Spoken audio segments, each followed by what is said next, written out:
The ship that drifted into view of the Starlight Research Outpost was not a weapon of war. It was a seamless sphere of pearlescent white, gleaming under the distant sun like a polished jewel. It moved without sound, without visible engines, a silent monument to a technology far beyond human grasp.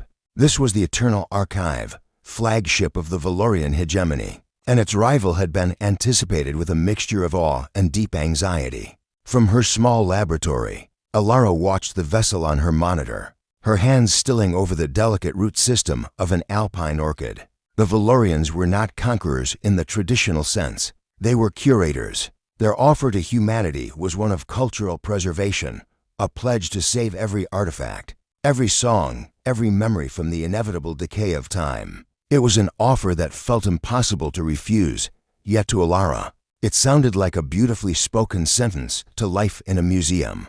The Valorians who disembarked were as serene and flawless as their ship. They moved with a fluid, unified grace, their features ethereal and symmetrical, their eyes the pale, clear blue of a glacial lake. They wore simple, gray robes that seemed to drink the light from the room.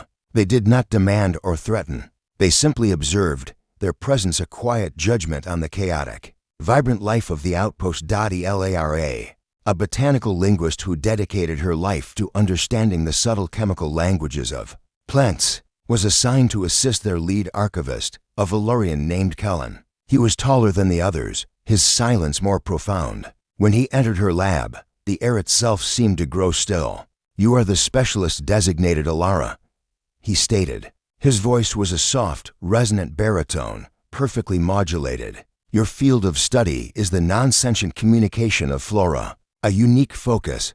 I try to listen to what the plants have to say," she replied, offering a small, hopeful smile. Kylie in single quotes as head tilted a fraction of a degree. "Listening implies a speaker. Your work is the cataloging of complex biochemical stimulus and response. We are here to assist in creating a definitive record of these responses, to preserve them before they are lost to entropy."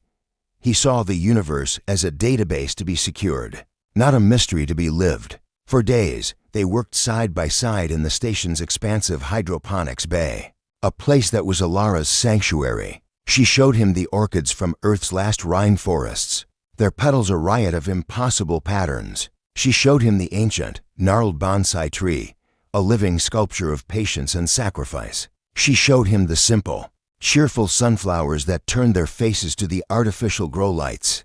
Kellen documented it all with a slender, crystalline device that captured every wavelength of light, every molecular signature, every genetic sequence. His efficiency was breathtaking and utterly soul-crushing. "Explain the purpose of this cultivar," he said, pointing to a rose with deep, velvety crimson petals. "Its thorns are a defensive adaptation that is unnecessary in this controlled environment. Its scent is a volatile organic compound that serves no pollination purpose here. It is inefficient. It's a Cardinal de Richelieu," Alara said, her fingers gently brushing a petal. "We keep it because it's beautiful, because its color is like a whisper of old earth, because it represents passion and love, and sometimes loss. These are abstractions." Kellen replied, his gaze cool and analytical. "The hegemony preserves the object in its pure, physical state. The meanings you assign are transient, subjective, and flawed. They change with time and perspective. The flower, in its perfect, preserved form, does not." A profound sense of loss washed over Alara. They weren't building a library. They were building a tomb. Her life's work, the messy, emotional, and deeply personal connection she felt to the living world, was being systematically stripped away, reduced to a collection of immutable facts. She looked at Kellen, at his perfectly composed face, a mask of serene intelligence, and she saw not an archivist, but the most poignant artifact in the room. He was a prisoner in a gilded cage of absolute knowledge, so surrounded by preserved beauty that he was utterly divorced from its experience. And in that moment, a dangerous, empathetic curiosity ignited within her. What lay beneath that placid surface? What would it take to make a man who had preserved the entire universe finally feel something? While Alara and Kellen navigated the silent tensions of the hydroponics bay, a different kind of seed was being planted in the outpost's historical archives. This was the domain of Rowan, a historian whose passion for his subject was as vibrant and untamed as Alara's for her flowers. His assigned Valorian counterpart was a curator named Sylvia, a being whose mind was a perfectly organized catalog of facts, dates, and verified events. Rowan's task was to provide the hegemony with a comprehensive record of human social development. But unlike the Valorians, who sought only objective data, Rowan believed history was meaningless without its emotional core. On his first day, he bypassed timelines of technological achievement and instead pulled up the story of Romeo and Juliet. "Observe," he said, his voice warm with enthusiasm. "Two individuals from factions in conflict. Their connection, deemed illogical by their society, leads to a series of choices that result in their mutual destruction." Sylvia watched the ancient play on the screen, her expression one of polite confusion. Their actions are inefficient, the loss of two productive lives over a social conflict that statistical models could have resolved. "This is not history. It is a narrative of poor risk assessment. It's a story about love," Rowan corrected gently, "about the lengths people will go to for it, about it being worth any risk." "Love," Sylvia repeated, accessing the term, "a complex neurochemical state encouraging pair bonding for reproductive success. To deprioritize survival for this state is a biological error."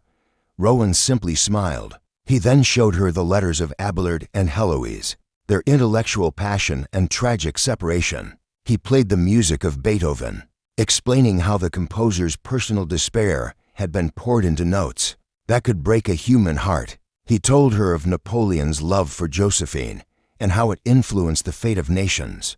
With each story, Sylvia's perfectly ordered database of human behavior developed inconsistencies. The data did not compute.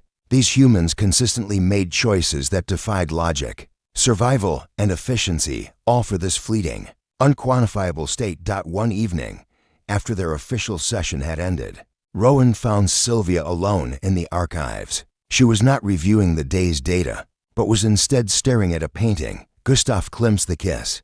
"The artist's use of geometric forms is structurally fascinating," she said, not turning as he approached.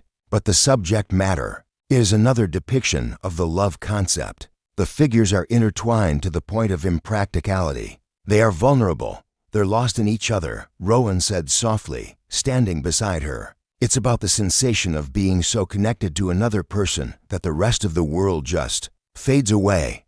Sylvia was silent for a long moment. "This sensation, does it have a data signature, a measurable output?"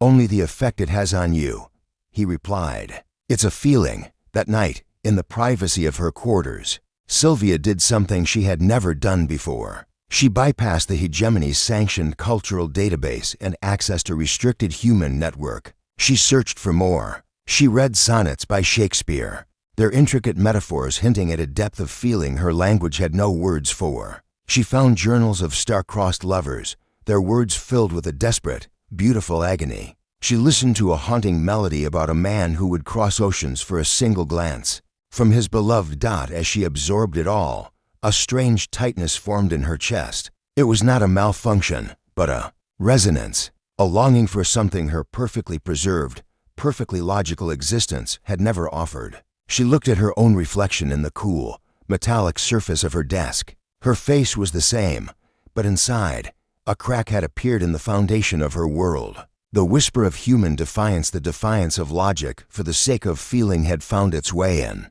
and it was quietly, irrevocably, changing everything. The air in the arboretum was always different at night. The main lights dimmed, simulating a terrestrial evening, and the gentle glow of 1,000 stars poured through the massive viewport. It was Alara's favorite time, when the station was quiet and the plants seemed to breathe more deeply. Tonight, she had asked Kellen to join her, telling him there was a phenomenon his sensors needed to record. He arrived precisely on time, his gray robes seeming to absorb the starlight. "You indicated a unique biological event required documentation," he said, his crystalline scanner already active. "It does," Alara whispered, leading him to a secluded corner of the garden. There, nestled among dark, broad leaves, was a single plant with closed, silver buds. "This is a lunar phantasm. It's the last of its kind from a colony world that didn't make it. It only blooms under direct starlight, and only for one night. They stood in silence for a long moment, waiting. Then, as if on a silent cue, the first bud began to unfurl. It was a slow, deliberate motion, the silver petals peeling back to reveal a core that pulsed with a soft, internal bioluminescence. One by one, the other buds opened, until the plant was a fountain of captured starlight, casting shifting, ethereal patterns on their faces.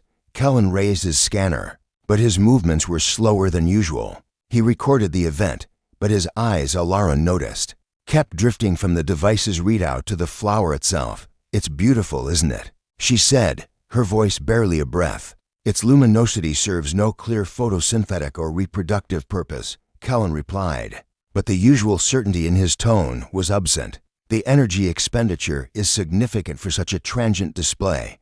That's the point," Alara said, turning to face him. "Its beauty is in its imperfection, in its fragility. It's beautiful because it doesn't last. To preserve it forever in a database would be to miss the entire reason it exists. It's a moment, Kellen, not a monument." He finally lowered his scanner, his full attention on her. The cool blue of his eyes seemed softer in the phantom light. "This concept is difficult to process. The hegemony's purpose is to eliminate loss, to make everything permanent. But what is life without loss?" she asked, taking a small step closer. "Without the risk of an ending, can a beginning truly matter?" The air between them grew thick with unspoken things. The silence was no longer empty, but filled with the hum of the station and the frantic beating of Alara's heart. Kellen looked from her earnest face to the glowing flowers, and something in his serene composure fractured. We had a concept once," he said, the words seeming to be pulled from a deep, hidden place. "It was not efficient. It was purged from our records during the Great Unification." He hesitated, a war of protocols visible in his eyes. Then he spoke again, his voice barely audible. "The silent star yearns for the comet's brief fire." He recited, the words strange and poetic on his tongue. "Knowing the burn is worth the ensuing void." Alara felt her breath catch. It was a fragment, a shred of something beautiful his people had tried to destroy. It was about longing, about the value of a fleeting, brilliant connection, even if it led to pain. That's beautiful, Kellen," she whispered. "It is illogical," he said, but he didn't look away. He seemed captivated by her reaction, by the warmth and understanding in her eyes. In that shared space, surrounded by the ghost light of the dying flowers, the distance between them vanished. Alara, moved by the vulnerability he had shown, reached out. Her fingers, stained with soil and life, gently brushed against his. His hand was cool and smooth, like polished stone. A jolt, not of electricity, but of pure, undiluted sensation, passed between them. Kellen's fingers trembled, then slowly, hesitantly, turned to intertwine with hers. His gaze dropped to their joined hands, then lifted to meet hers. His eyes wide with a wonder that was no longer academic. It was the first spark of a real, feeling connection, igniting in the dark. And in its fragile light, the perfect, sterile world of the hegemony seemed to crumble into dust. The fragile world they had built in the starlit arboretum, shattered with the blaring of a station-wide alarm. The gentle, simulated night was ripped away, replaced by the harsh, white glare of emergency lighting. Alara's hand jerked back from Kellen's as if scalded. The moment of connection was severed, replaced by a cold dread that coiled in her stomach. "What is that?" she asked, her voice trembling despite her effort to control it. Kellen was already in motion, his personal datapad buzzing with a priority transmission. The man who had just spoken poetry was gone, replaced by the rigid posture of a Valorian archivist. But his eyes, when they briefly met hers, held a storm of confusion and fear. "A level 1 containment alert," he stated, his voice tight. Initiated by Preceptor Draven. He turned and strode from the arboretum without another word, his robes flowing behind him. Alara followed, her heart hammering against her ribs. The station's intercom crackled, the voice of the outpost director, a man named Evander, strained but firm. "All personnel, this is a station-wide quarantine. The Valorian delegation has declared a biocontainment emergency. Remain in your current sectors and await further instructions. when they reached the command center. The scene was one of controlled panic. Human technicians worked frantically at their consoles, while the Valorians stood like impassive, gray statues. In the center of it all was Preceptor Draven. Where Kellen was stillness, Draven was sharp, cold authority. His gaze swept over the room like a laser, coming to rest on Alara and Kellen as they entered. "The contamination is confirmed," Draven announced, his voice cutting through the noise. He didn't look at the humans, but directly at Kellen. "An emotional memetic agent. It has compromised the operational purity of our personnel. This station is now a hazard to the logical integrity of the hegemony." "Contamination?" Director Evander's voice was dangerously calm. "My people have been sharing our culture. That was the agreement. There's no pathogen." "You are mistaken," Draven spat, his composure cracking for a single, terrifying second. "We have recorded incidents. A historian has been filling a curator's mind with illogical narratives of self-destructs in the name of love. And here," his gaze narrowed on Kellen, "an archivist, our lead archivist, has been documented reciting purged verse and engaging in physical contact." Draven turned his full attention to Kellen. "Archivist, your initial reports categorized these interactions as non-threatening data collection." Kellen stood his ground, though Alara could see the tension in his jaw. "The interactions were necessary for a comprehensive understanding of their culture, Preceptor." "This is not understanding." Draven's voice rose, echoing in the chamber. "This is infection. The hegemony's strength is its unity of thought, its clarity of purpose. This feeling is a cognitive parasite. It creates division, irrationality, and sentimentality. It is a weapon, and you have allowed it to breach our defenses." He turned back to Evander. "The quarantine will hold. The Eternal Archives systems are now locked to this station. No one leaves. You have one cycle to prepare your people for the procedure." "Procedure?" Evander asked, though the dread in his eyes showed he already knew. "Mental alignment," Draven stated, as if discussing a software update. "A gentle recalibration. It will neutralize the capacity for these disruptive emotional states. Your people will retain their knowledge, their skills. They will simply be unburdened. They will become perfect, logical beings, fit for preservation within the hegemony." The blood drained from Alara's face. They weren't going to kill them. They were going to erase them, scrub away their loves, their passions, their joys and sorrows, until they were as serene and empty as the Valorians they served. "Preceptor." Kellen's voice cut through the tense silence. He took a step forward, placing himself between Draven and the humans. "This is an error in assessment.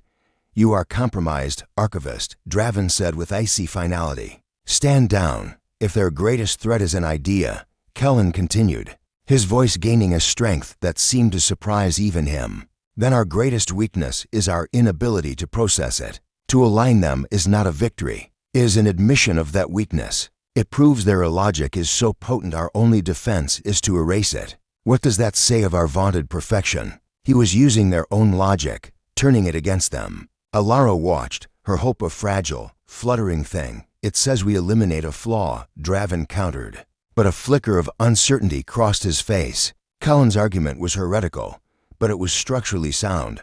"A flaw we cannot comprehend, and therefore cannot truly overcome."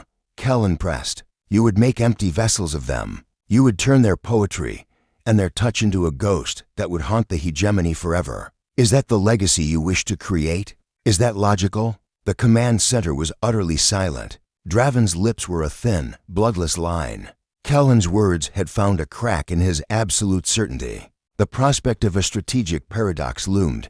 Destroying the humanity of the humans proved their point. "You have transgressed, Archivist," Draven said, his voice low and deadly. "You have adopted their corrupted reasoning. You are no longer of the hegemony."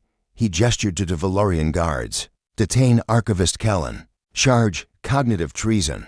As the guards moved forward, Kellen did not resist. He looked past Draven, his eyes finding Alara's for a brief, intense moment. There was no regret in his gaze, only a fierce, newfound certainty. He had chosen a side. He had chosen feeling over cold function, her over his people, even if it meant his own erasure. He had bought them time. But as he was led away, Alara knew the price had been his own freedom. The hegemony had been stopped, not by a fleet, but by a flaw in its own perfect logic, exposed by one of its own who had learned to feel.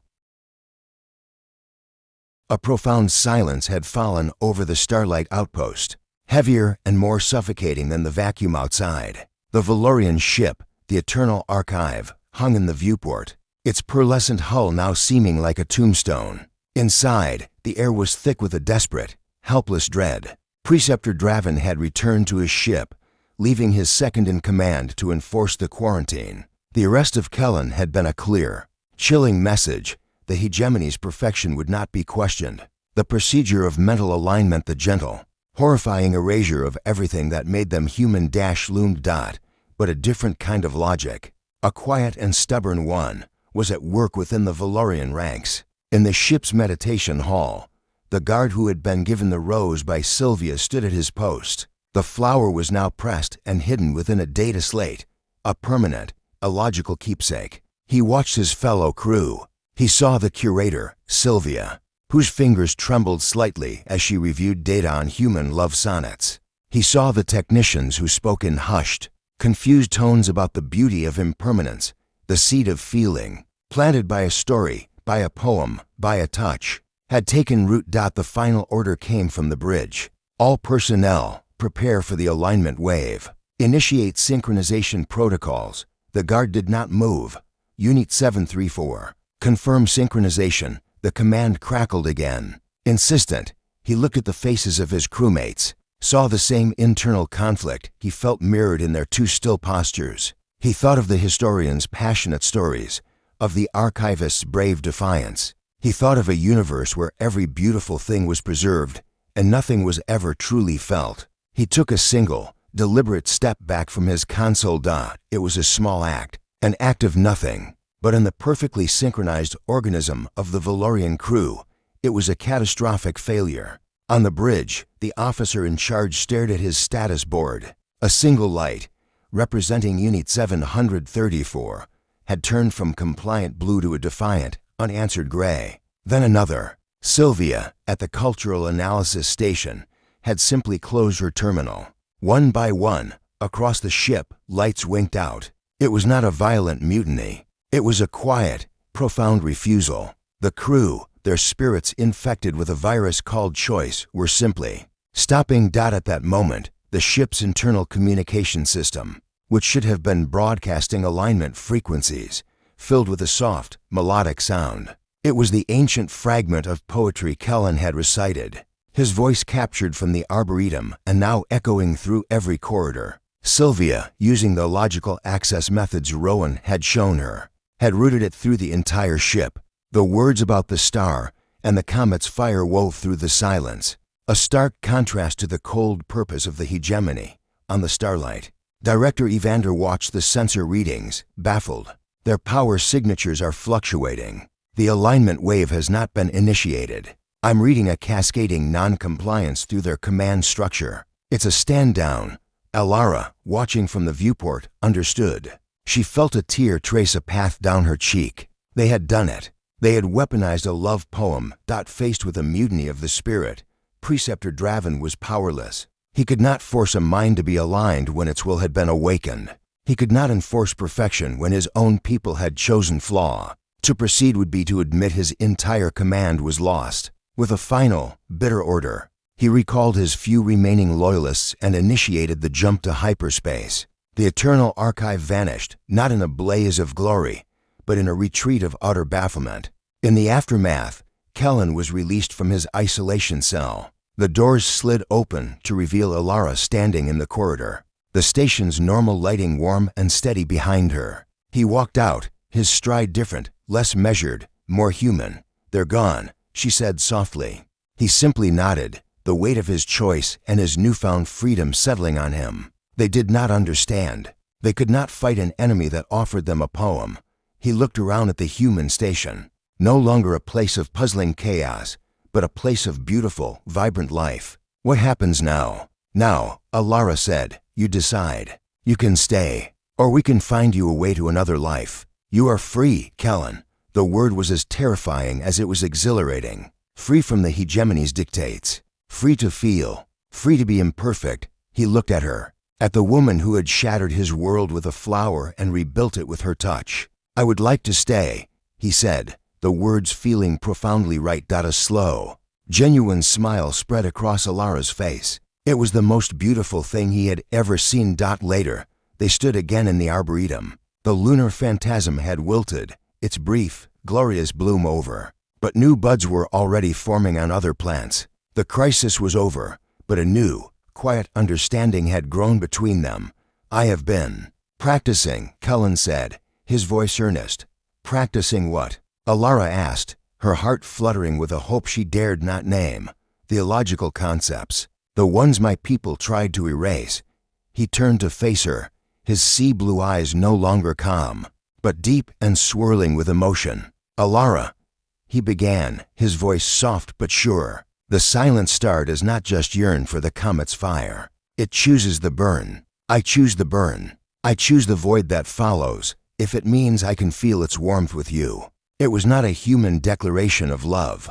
It was a Valorian one, woven from their shared moment of poetry and vulnerability. It was perfect in its imperfection. To Alara, it was everything. Her laughter was a soft, joyful sound as she reached for him. "Then we'll feel it together." This time, when their hands met, there was no hesitation. His fingers laced with hers, warm and sure. When he leaned in, his kiss was not a calculated action, but a question and an answer all at once. It was hesitant, then certain, filled with the terrifying, wonderful discovery of a feeling they had both been searching for. In that kiss, the hegemony's perfect, static society was truly doomed. Not destroyed, but transformed. It was doomed to change, to feel, to love. And as Kellen held Alara, surrounded by the endless, imperfect cycle of life and decay, he knew he had found the one thing the eternal archive could never preserve: a reason to live.